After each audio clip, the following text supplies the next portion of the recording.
My son wanted to play football, Yeah. and I was like, at the time he wanted to play, he was 10, and he outweighed his average peer by like 50, 60 pounds, and he was about 4 inches taller than the average kid his age. And I was like, son, you have to play with older, faster kids, and it's not going to be a good experience for you. Yeah. It's dangerous, and you're going to be a target. Yeah. So I make a deal with you. Let's try baseball. Show me the hand-eye coordination and that. Right. And we'll do some jiu-jitsu, and then we'll train at Division I for football. Yeah. So you'll when a time comes, you're like, this is your origin story. You know, because my son's obsessed with Dragon Ball Z and stuff. So I'm Piccolo. I'm dropping you off in the woods, man. You got to train with the dinosaurs and stuff. Yeah. Earn the right. Yeah. And he ate it up. Like he just ate it up. He was like, and he's formed a bond with his training staff down there. And I find with kids, you can't make their path. Right. All you can do is lay some stuff out, because my son also would rather be customizing his action figures all day if he had it his way. So you never know, but we keep it, like I said, I've always been, when my kids, I don't want them to follow in my footsteps. Right. I want them to, but I would like their path to be connected to mine. So So I think that's how I look at it. I don't have any of those delusions. See a lot of dads who try to live vicariously through their kids, and I'm like, you had your shot. Yeah. Like let them do theirs. Our job is to guide them with wisdom and stuff, and let them get their scars and bumps. They got to take the L's. Just be that the only difference is when we took our L's, there wasn't always a hand going, hey, dust yourself off and I'll tell you what you did wrong. So that's kind of how I look at fatherhood. It's like, my son, he I guess by the time he was a freshman, I'm only 5'10", and he's 6'3". He played football at Northern Arizona University for a couple years. But I always teased him because I was a big bench presser, and even up until I tore my pec at 50. I was sending pictures of doing reps. Oh, I still do that too. Like 405 for a couple of triples, and he's like, "Hey, how come you never send me on squat day, Dad?" And he would send me while he's squatting. Yeah, because we never skip leg days in my house at all. It's funny. My son inadvertently broke his bench press for his age group, and his trainer was like, "I swear to God, we're not putting weight." Yeah. And I said, well, let me send him this. I was trying to mess with him. Yeah. I sent him a video of me benching 600 pounds. Yeah. And he wrote back, what'd you film that with, an iPhone 1? I was like, you're missing didn't you see the massive amount of weight? Right. And he was just, you got to get a clearer phone, Dad. Yeah. I was just like, wow, that's all completely oblivious. And you know what? That's when I had to check myself. It's not a competition. Yeah. Yeah.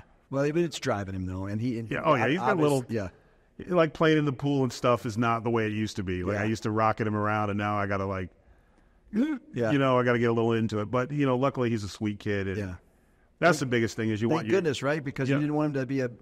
No. Like I had a mean streak, but my growing up situation was a little different, where my son he's got his grandparents, he's got his family, my family, so he doesn't have to behave that way, which is great. Yeah, good. So I'd rather have a sweet, nice young man who's got his eye on the prize than opposed to an angry one with a chip on his shoulder. Well, speaking of chip on the shoulder, because first of all, the belt is phenomenal. I'm so glad you got to put that on your shoulder, man. I'm so glad that you appreciate what I did. More dads should get things like that, because I'm upset. I retired from wrestling. My kids didn't give me shit. They just took all my stuff, my gear, boots, action figures, belts, all that stuff was gone. I was like, but this was the one. This was the proud dad moment of all the things that I got when I retired from the agents, from around the community. It was, hey, Dad, we got this for you, and it was like, he goes, I remember you saying Tyrus on the show, and I was like, I want to go on that show one day. I'm literally, as soon as I get off this, like, what? I met a man whose children love him way more than you love me, because I would have took a hat, even one of those dad ties, and I have no neck. Yeah. So but unfortunately, losing someone like you on the front line is regrettable because of what we're witnessing, and I grew up in California, and we were talking before, it's different. We used to have families that would come over all the time, but they came to assimilate work, and they would, a lot of times, they would come to work for a short period of time to go back, make their money and go back home, but they were here in a positive light. You still would like everyone to come in the right way. Right. But if you are in situations where people don't come in the right way, at least they're coming in for the right reasons. Right. And now we're seeing basically what I said, it's like watching the opening of Scarface. Yeah.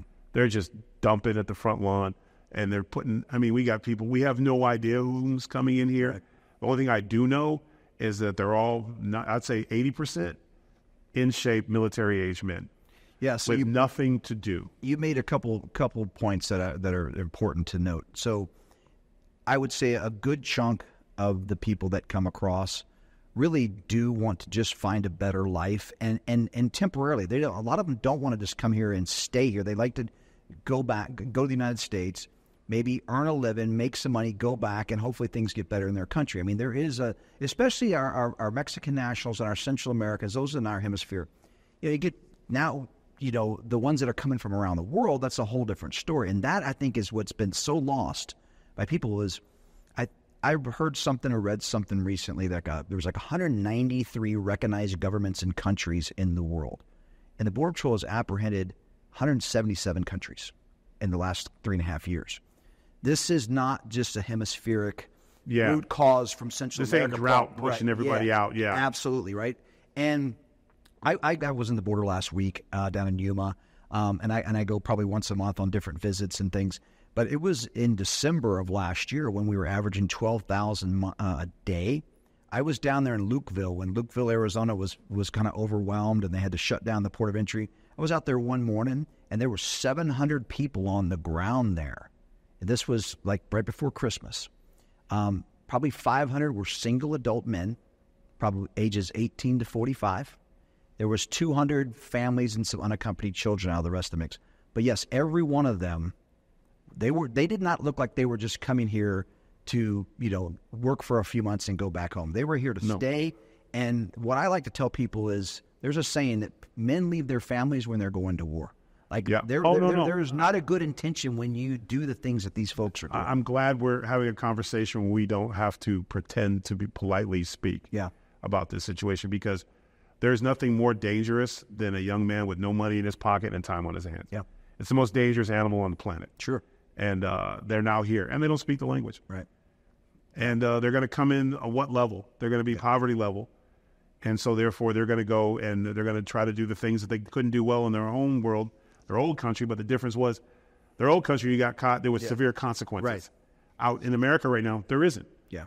Well, you see that play out even in our own country. People leave in states because they leave California because they don't like what's happening. Right. And they get to a moderate or a red state, and they tolerate it, and then they push those California values there, those high taxes. Don't California-cate my state? Yeah, absolutely. I think, yeah. Well, they're doing the same thing from a lot of these countries, and that's dangerous, and that goes back to, look, we want to be that beacon of hope and that beacon of light for those that are truly persecuted and being tortured, but we cannot be a welcome mat and a doormat to be walked over by people all over the world because it makes us feel good about ourselves when we've got a threat. And I think the one point that I really want to drive home, and it really was kind of paramount and was the integral part of why I did what I did for 27 and a half years, was the national security and public safety piece of this. Not so much the immigration piece. We conflate those ideas way too often, and that makes it emotional and everything. But you know what's emotional? Is when you have people that have no right to be here let loose in this country, and they murder American citizens. They create havoc and chaos in American cities. And we've got homeless children, we've got homeless and hungry veterans that we can't even take care of the right way, but we're going to bring in 10 million people and say it's the right thing to do. We've got our priorities. The right thing to do is do it the right way. Yeah. And again, you can't, it's the same thing as like, I've lost my job and I need to feed my kids.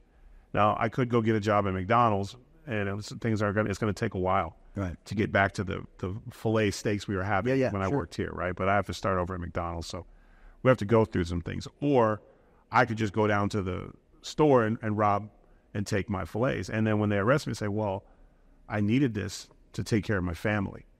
And some people might say, well, I understand that. Wow, he should have those steaks. No, I needed to go to McDonald's and work my way back up to get to where I want to be. You want to come in this country the right way, then you got to go through the port of entry. Yeah. You got to do the right things, because there's and whenever you earn something, it means something. You just described that asylum seeker narrative that's been pushed erroneously for the last 4 or 5 years, because that is exactly right. Regardless of your intent, yes, there is still a law that is being broken. So when 10 million people have come across and say, oh, these poor asylum seekers, they broke the law. They entered illegally, It is a crime. We can do administrative or we can do criminal. At USC 1325, it is a crime. Oh, but they were just trying to seek asylum for a better life. You described it, because I can go rob a bank and say, well, I was just trying to put food on the table. Better life for my family. You still robbed the bank. Yeah. Still broke the law. Yeah. And by the way, if I rob the bank with my kids, I'm going to jail, and my kids are going to be separated from me. Yeah, because and go to yes, and so dragging them on foot across. Yep. Now, for me, there were moments, and like I said, one of the things I pride myself on is I don't answer to anyone, and wrong is wrong, and calling balls and strikes is important to me. Mm-hmm. I think one of the darkest days in recent American history was the treatment of the men and women who are riding horses on the border. I still lose sleep over that story. The President of the United States condemned them. He didn't just condemn the people who worked there. He condemned their families. Yeah. They couldn't go to the store. They were being told they were these racist monsters. Truth comes out. Where's the apology? Mayorkas, where are you? You owed them. Forget all the harm and the suspensions and looking their neighbors in the eyes, and I'm sure social media, they couldn't even log on to say good morning without being told stuff. But you told the entire world that these were bad men and women. Yeah.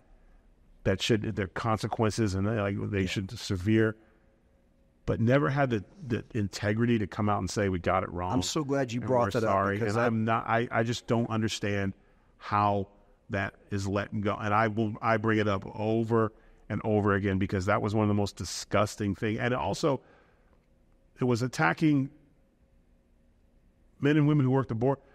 It's not just, they wanted to paint this picture that there was this Aryan nation working the border.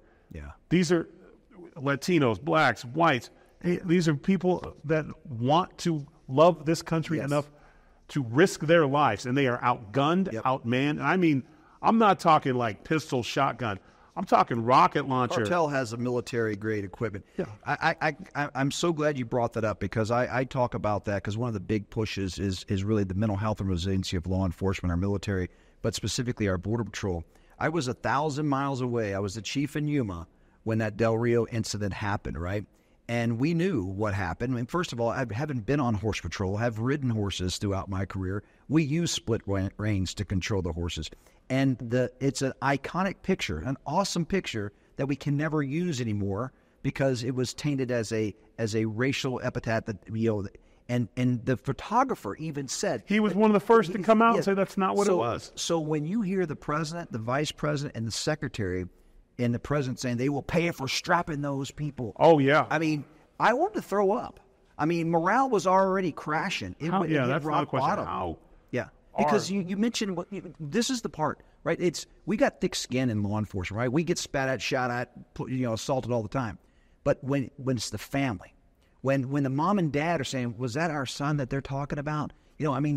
People forget about that second, third order impact of what that statement is. But here's the most important piece about that. Aside that it was wrong that he said that, but it was an opportunity to deflect from the 16,000 people that had crossed in 72 hours in Del Rio in that area, because they had a problem, because they had failed policies. And how could they shift the narrative real quick to say, well, it's just these bad border trade it's called. It's not our policies. Yeah, exactly. And they lost that.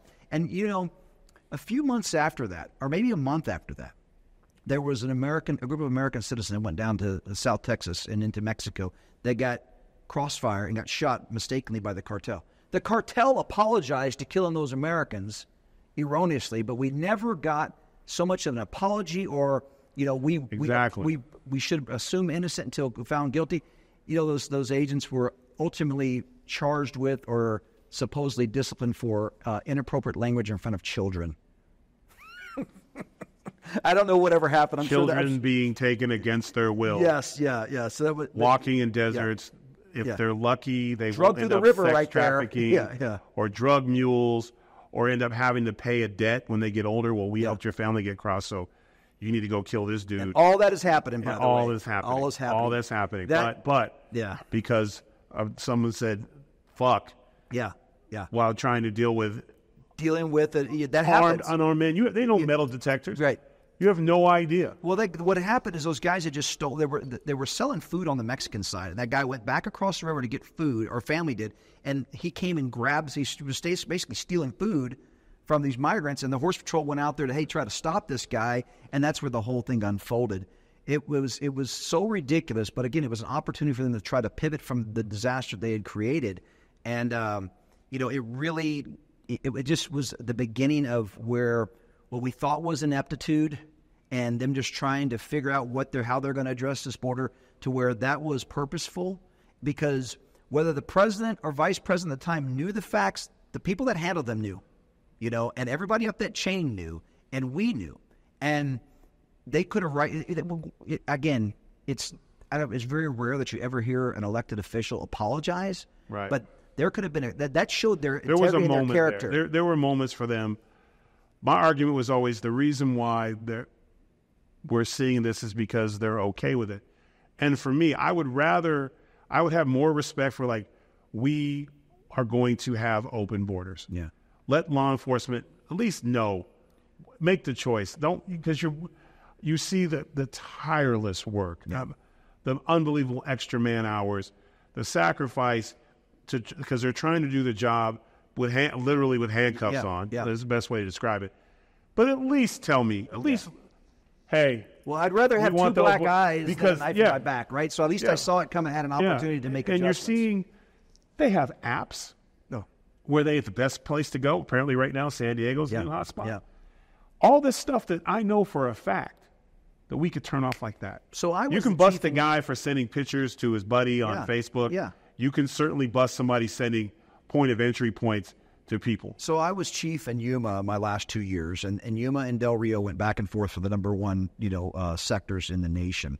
And there was at least 12 different languages, translated services, like on YouTube's and other social media platforms, saying how to come in the United States and what route to take. And they mentioned two gaps, the Darien Gap down there in South America into Panama, and the Yuma Gap, where the wall ended because the contracts were shut down. And that first year I was in the chief there, we had 112,000 arrests, up from 8,800. And then the next year was 312,000. And Super Bowl stadium. Yeah. And 116 different countries, just in Yuma alone. And Mexico and Central America rarely made my daily top 10 or weekly top 10. This was we let Ukraine, Turkish nationals, Russian nationals. There was countries that we literally had to look when I'd see the report. Like, I've never heard of this country. Like, well, it's because it just wasn't commonplace. And again, you touched on it a bit, is most of these people think they're being smuggled and paying a price, but they're being trafficked, and they don't know it, because most victims of trafficking do not know it until it's too late. So when they charge anywhere from $5,000 to $15,000 a head, and you have to put up some upfront money, guess how you're paying that debt off? Oh, they know you can't afford it. Yeah. This ain't the bank where you're going to get a phone call. Exactly, right? And the phone call is going to be, you pay now, or we've got your daughter, or we've got your aunt back home. Which one is going to die today. Yeah, and that's how it works. And you can talk to experts, and you can talk to the people themselves when we get that opportunity. They will tell you, and it's just horrible. And that's the frustrating part, because they make it a humanitarian. They want, it's a humanitarian crisis. Yeah, you've created it. You've created it by all this nonsense. Here's another smart thing that I was like, how stupid do you think we are? They're told exactly where to go. Yeah. Guy, they come through, I have to go to Philadelphia. Yeah. Who do you think is waiting for him in Philadelphia? Yeah. The guy he owes money to. Yeah. Oh, here's what you're going to do. Yeah. You're going to slang this. Yeah, I've got you a job here, and you're going to pay off your debt this way, and I'm going to give you $1 for every 10 you earn. Yeah. Right. Or go back. Yeah. Here's a backpack with a shit ton of fentanyl. Sure. And do a couple trips. Yep. And you're good. Yep. Meanwhile, we're going to hold on to your wife for a while. Well, that's what they end up doing, right? If they can't pay the debt, they'll turn around and say, you're going to smuggle the stuff across, get it to a point of contact, and then you'll come back. And then once we feel like you've done your services, then we'll get the rest of your family or let them go. Or they end up getting a job opportunity, because there's a lot of young women and children out here. Yeah. And I think one of the things that drives me crazy during this whole thing is the terms. I say illegal alien, and I don't give a damn. I'd like to say something else. Yeah. And I hear, oh no, they're no. Don't insult them. Yeah. With the people who are doing it, right? Right. Because there's two different things. Right. And when there is a murder, I love how most don't do that. That's not about most. That's like saying, oh, apples well, and rocks, man. This guy breaks into a house and, well, Jeffrey Dahmer, he doesn't do it to everybody. Yeah. He just did it to a few. So maybe, maybe we're looking at this wrong. Yeah, so the illegal alien, migrant, now newcomers, I mean, that's been... I'm sorry, fuck newcomers. Yeah, isn't that hilarious?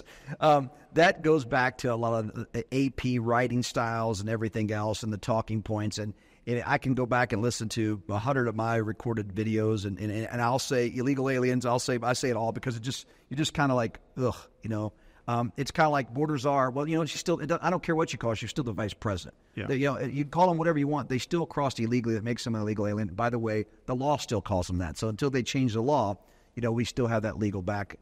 How frustrating was it when you heard? And again, I think a lot of times, retirement. One of the things about retirement is it's sometimes you have to sit. Like I can't watch wrestling or football because I end up yelling at the TV, the guy who plays my position. And football's been over for a while. Sure. Wrestling is like no one can watch it with me. Yeah. Because I'll be like, what the hell? Yeah. No, what are we doing? And so I find that myself that I was getting more worked up over stuff. Right. In that stuff. Now, again, I don't compare my life in sports entertainment and sports anything because no one's losing their lives of the decisions that are made on wrestling TV. I might not like that, but there's a huge difference. How difficult is this for you as someone who was a frontline guy? Yeah. Everything about you is hands-on. Yeah, it was. To be sitting back now, and why are you not on TV every night as a voice of wisdom? Yeah. Because you're not representing, and you have integrity, because if you didn't, a couple of dollars and you're on the other side, you're saying newcomers. Yeah. But thank God that you're not, you have that kind of integrity. I looked at it this way. Yeah, there's obviously levels of frustration because I retired. I retired for really two reasons. One, I had been living away from my wife and children for 9 of the last 10 years just because I was in different locations. They needed to, kids needed to stay in school. My wife she's got a very important job. She's a special education director, so it was important for her to stay grounded in that community. And I needed to go where the action was. So that was weighing on me. And then we just had this complete debacle of everything that I'd worked for, and the agency had moved forward for decades.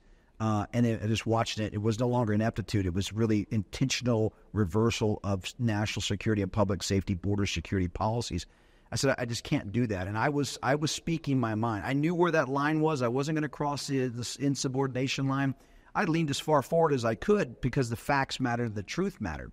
And the agents, and as a leader, you had to say, I'm going to speak the truth. I wasn't going to be talking their talking points. And believe me, I used to get those phone calls after a press event. You didn't use the talking points. It's like, well, if they wanted the secretary's talking points, talk to the secretary. They want to talk to Chief Clem in Yuma. Here's how this applies to me. And I think I was getting to that point where I could see the writing on the wall that they were going to start gunning for me, whether that was real or perceived. But there was a few things that indicated, like, you know what, enough's enough. And while it's frustrating, but this is actually an opportunity because I maintained my integrity. Like you mentioned earlier, I called the balls and strikes how I see them, and I had an opportunity to say things to a different audience that was fact-based and the truth that I wasn't given as the sector chief because that narrative was controlled. And I've said it on many programs. This administration is more about securing their narrative than securing the border, and that means they're going to twist the facts. They're going to twist the truth. They're going to embellish numbers to make it look like we're doing great. The reality is there's still a battle going on this border, and if we don't get it right in the near future, there's not going to be a border left to battle. So, I mean, and just hypothetical, if, let's say, this administration carries on, let's say they continue, if they called you, because at some point, they're going to have to realize the mess, because I always believe it's not, the unaffected are never affected until they're affected. So one of theirs in their gated community with their extra security is going to get, and I don't wish bad on anyone. Obviously, but none of us do. They're going to have it. It's going to happen. Right. And then they're going to be like, well, how do we fix this? Because it's in my yard now. And they called you to help, like, hey, what could we do? What would be the first, besides wanting to hang up on them? What would be the first piece of advice that you could even give them? Like, what is the first thing that they need to do? Like, well, yeah, I would be grateful if they were willing to listen. Yeah, again, okay. Hypothetically, they're listening to me, right? Yeah. Well, I would tell them what I was mentioning earlier is you got to stop conflating immigration and border security. You have to focus on securing the border for the American people. So again, it doesn't mean a 2,000-mile wall. It means a wall where the agents say we need it still. It's the technology. Like, finish what we started. And even if President Trump was to call me right now, I'd say, look, I don't think we need it where we needed it 5 years ago. Let's talk to the agents. And by the way, boots on the ground matter. Every chief has that plan. That's the biggest problem with this administration. Yeah. They have sandals on the ground. Yeah. We need boots on the ground. Every chief has got their plan ready to dust off, waiting for that phone call saying, what do you need in your sector now? Right. All right. So we've got to get the infrastructure, the personnel, and the policies, right? You've got that. Everything is good, but it doesn't really seal the deal until you have the appropriate policies, which include consequences. They've got to get over themselves. This administration has to get over this feel-good story and say, you know what? We'll feel good when America is safe. No one's feeling good. Right. You know, young girls jogging the class. And again, someone's like, oh, it's rare. It's not as rare as you think. And here's the other thing. The women who are coming across these borders are all being attacked as well. Like, and you're making them share hotels and spaces with their rapists, with their abusers. Like, the numbers of, I mean, I've looked at stuff and it's hard to confirm what is what, and you hear things, but pregnancies, like just abuse, hotels being forced to accommodate to where their workers don't feel safe. Yep. Again, you look at all the stuff that we're seeing, and you keep hearing that feel-good newcomer thing, but we're not seeing anyone actually going, oh, this is great. And even on the other side, we saw a group got to Chicago and says, we're going back to Honduras. Yeah. Like, we're not, so nobody's winning. Yeah, nobody's winning here. And everything you mentioned are really nuggets of facts out there that exist, right? That I've seen, that I've heard, that I've read the reports, that I've been there when we've interviewed. There's the young women, when they're making this journey, are getting on birth control because they know they're going to be sexually assaulted and raped on the. We know that even the young men are being sexually assaulted. We know that when they're in stash houses, especially in Mexico City and parts of Central America, they will pick out somebody to assault them in front of their group, saying, "You're next if you don't comply." This is what's happening. What's it going to take to get the average American in the game? Is it a video? Is it documentary? What is it to where they'll see what is really happening? Because all they see is people with smiles on their face walking across. They're not seeing that same smiling face is then ripping his backpack and dumping his weight and fentanyl out. I'll tell you what. I tell you one of the 12-year-old girls with makeup on being sent on a bus to some gross pig's house. Yeah. What is it going to take for America to realize that this? Forget Democrat or Republican. This is a human being issue. Well, this is what I would say is, number one, unfortunately, they have to believe these examples, and there's none of this is fake stuff. When you hear about Lake and Riley, and you hear about Jocelyn and Rachel Morton's family, those are just the recent three. There was another one on the news the other day. But like a lot of your audience, whether it's this show or the other things you do, what I would say, and I would encourage them, is give their parents, their grandparents, their aunts and uncles, why don't you pick up the phone and give some sage advice about what is right for this country? We need wisdom. We need some gray beards and some gray hair. Yeah, exactly, right? And say, hey, you know what? You want to have your fun. You want to have your games. You want to have your blue hair. That's fine. But if you don't get this right and support the fundamental freedoms that this Constitution allows us, which starts with securing our country, both at the borders and domestically through policing and everything else, you're not ever going to have those liberties. They're going to be taken away from you. You think it's fun now. That laugh now, that's a gang mentality. Laugh now, cry later. Makes you laugh, makes you cry is what I tell my kids. Yeah, we're about to start crying if we don't get this right. So the first thing I would say, I keep saying first thing, but I think it requires some wisdom, some sage advice from the people that say, hey, you know what? I've lived a good life, and it hasn't been perfect, but it's been good. Where we're going. So pick up the phone and call their grandkids, call their nieces and nephews, call their kids and say, hey, what's wrong with Junior? Does he not know that this is going down a path? That would be, I think, important because it starts with the fundamentals and the foundations of what our Constitution does, right? And the government's sole responsibility is really to take care of the people. And an open border mindset, letting people catch and release mindset is not taking care of the people. And we could talk all day about the vetting process that they claim, and this, golly, we just see you never. Yeah. Here. Well, if you've never been caught before, and you're from a country where we don't have any data or sharing going, we're basing off, intuition and interviews. And if you're a trained, bad guy, and you're from again, you just watch the first 10 minutes of Scarface. Yeah. I told him to tell you worked in sanitation. Yeah. Not a sanitarium. Yeah, that's exactly right. I would say this. I would love to get that call. Well, first of all, I hope I never have to get the call, because that would mean this administration is continuing. Right. That's a problem on not just the border, but on every front. Well, what it is I've broken it down to this is a feelings administration. Yes. And as a fat guy, it's a little tough, because I want facts and solutions. Yeah. And it feels good. Newcomers feels good. Yeah. Open borders feels good. Yeah.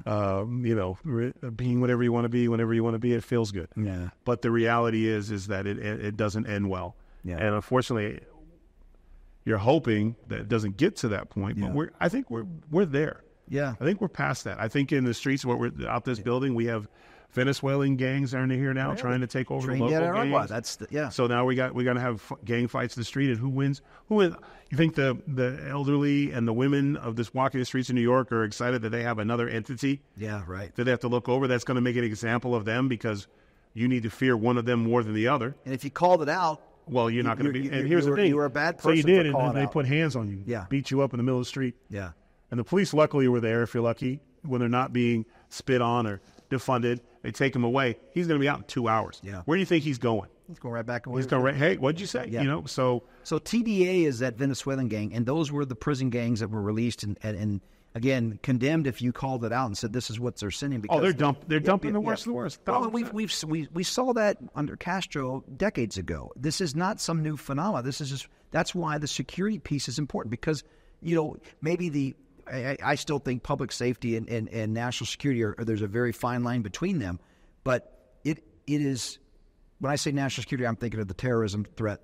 When I'm talking public safety, I'm thinking of these gangs, these violent rapists, these violent criminals, these drug smugglers. I mean, that is a problem. Why on earth would this administration, would they allow that to happen? Same thing when you have leadership at the state level or in major metropolitans that are having these sanctuary policies. If you really want to protect the immigrant, you want to protect the migrant or the illegal alien, you know what you need to do? You need to have cooperating policies, because the people that you want to protect are being victimized by other illegal aliens, other migrants, and other immigrants, because they know how the game works. So cooperate with federal authorities, cooperate with ICE. And by the way, if you are a victim and you're a non-citizen and you cooperate, we have policies and laws in place to protect you. So we'll get you that parole, the proper use of parole. We'll get you a victim or witness visa so you can stay. We will work to right-size you. Meanwhile, the person that was exploiting you and causing problems, we're throwing the book at them. They're going to jail and they're getting removed. That would be good, and that would make everybody happy, because the bad guys go to jail, and the ones that that helped cooperate to get a conviction, we're actually going to make them whole. Now, again, they still entered here illegally, or maybe they violated a visa, or maybe they did. Maybe they're just a victim of a crime. Stop this sanctuary nonsense, because the whole country should be a sanctuary by the U.S. government protecting all of us, and they're not doing it because of these failed policies. All right, so now I got to throw us back at you. You're retired. You're a citizen now. Your wife's got a steady paycheck. Yeah. This sounds like something a senator should be working on, or a congressman. Is that something you're considering? Boots on the ground means something. You can go in that room and you don't need a stack of papers and an assistant to tell you what the hell's going on. And there's a lot, and all things, integrity transfers to a lot of other things. You might not be the top guy in balancing the budget, but I bet you can figure it out, and you're going to not do the right thing, opposed to taking a side buck to do the wrong thing. Right. Is that something that you would? I always want to challenge people that have lived it, who have actually done the work. It's the men like yourself, women like yourself, that we need making decisions in our Senate, in our House, that it's like, hey, guys, I'm not interested in special interests. Yeah.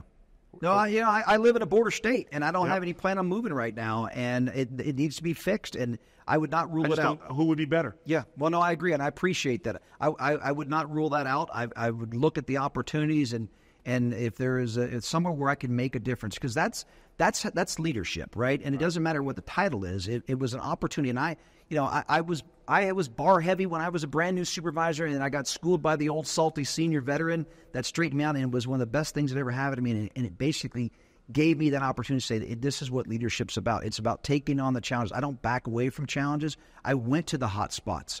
I was one of those supervisors and station commanders that the chiefs looked to and said, "Hey, we need you to go fix this problem." And I did that. I commanded 4 stations.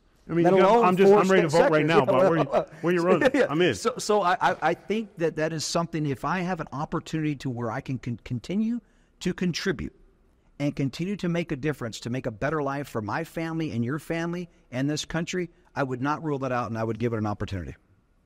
Yeah. I mean, I don't even know what else is really to be said after that. Well, I appreciate just you bringing that up, because I think it is something to look at. What's the end game? We're talking is what's the solution, and the solution is action, and that's see, this is what's refreshing for me, because I ask that question a lot, and I get that. I don't.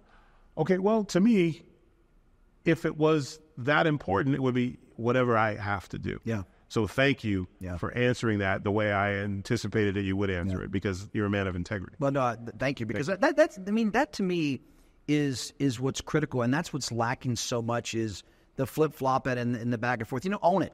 Yeah, you're literally, where do you want me to go? Yeah, let's do work. Yeah, exactly. And I don't care if it's on a donkey or an elephant. Let's just get work. Because I have screwed up as many times as I have done good. And you know what? It's just part of life, right? That's the life experience. Oh, wait, I'm sorry. Did you just admit you've made a mistake? Yeah. Oh, that's half these gray hairs. Since we're coming out, I've made quite a few mistakes. I even made mistakes dressing today. And I did too. But actually, I kind of like. I stopped electing morons. I like the shirt, but I got to be honest, the camouflage jacket, I'm checking it out. Thank they you, make Matt. that in a 58 long tall. I'm in. I appreciate that. I'll see if I can find one for you. Yeah, I mean, because you got all the stuff that my kids should have got me. I just cool jacket. I'm on TV, children. I mean, I just think, well, you can wear. Just honor me by showing that, because that way. No, this thing is. Hey, listen, I was going to give you some tips. So sometimes when it sits on your shoulder, it moves around a lot. Yeah. You tuck this right there. There you go. Okay. All right. See, pro tip. Right there, you go. See, and you kind of fit right there. Yeah. Keeps you from flipping off the weirdo questions, but you're just right there, and every once in a while, you just give it a. Yeah. So this worked for me, but I don't deserve to get this is a true champion. Oh, man. But I would like to point out, I'm telling you, there's one thing when your family, like, listen, dads, we never get good gifts. Let's just be real, okay? Coffee mugs, ties. That's it. I don't drink coffee, don't wear ties. Yeah.